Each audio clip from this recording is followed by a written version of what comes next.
નમસ્કાર કલમ યુદ્ધ સમાચારની સાથે હું છું આપની સાથે પાયલ બામભણિયા। તો જોઈએ આજના મહત્વના સમાચારમાં। સંજેલી તાલુકામાં આવેલ સંસ્કાર વિદ્યાલયની કબજાવાળી જમીનમાં બેંકના માણસો દ્વારા માપણી કરવા આવતા ઝઘડો બનતા મારામારી સાથે હુમલો થવા પામ્યો। પ્રાપ્ત માહિતી અનુસાર સંજેલી ગામના રાવત કમલેશભાઈ સંજેલી ખાતે આવેલ સંસ્કાર વિદ્યાલયની કબજાવાળી જમીનમાં બેંકના માણસોને લાવી માપણી કરાવવા આવ્યા હતા। તે સમયે પ્રાર્થના ચાલતી હતી। તે સમયે ખેતરમાં કામ કરતા મહિલા અને તેના પુત્ર સાથે બોલાચાલી સાથે મારામારી થતા બૂમાબૂમ થતા શાળા સંચાલક રતનસિંહ બારીએ આવી જતા મારામારી કરી ભાગી ગયેલ હતા।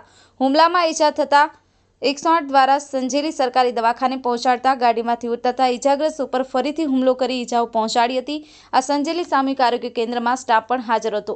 101 નંબર ઉપર અને 181 ઉપર ઈજાગ્રસ્ત મહિલાએ ફોન કરી મદદથી દવાખાને પહોંચતા મહિલા કે જે સંચાલકના પત્નીને વધુ સારવાર માટે દાહોદ રિફર કરવામાં આવેલ છે। સંજેલી પોલીસ સ્થળ પર દોડી જઈ ફરિયાદ લઈ અને કાયદેસરની કાર્યવાહી હાથ ધરવામાં આવી છે।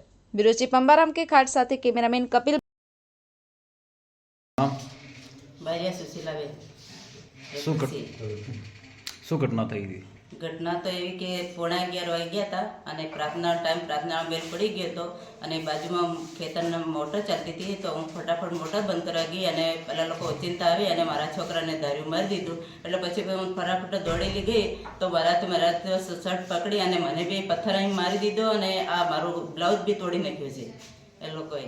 અને મારા છોકરાને અમે હોસ્પિટલ તાત્કાલિક 108ને ફોન કરી અને હોસ્પિટલ આવ્યા તો ત્યાં દરવાજામાં હતા ને અમને કેસ નથી નોંધાવા દીધો અને તમને જાનથી મારી નાખવાના છે એમ કરીને બહુ મારી આખી અહીંયા સીસી કેમેરા બધું જ છે અહીંયા અને બહુ જ મારા છોકરાને માર્યો। એની તબિયત અત્યારે બહુ ખરાબ છે અને બહાર ખસેડવા પડે એવી હાલત છે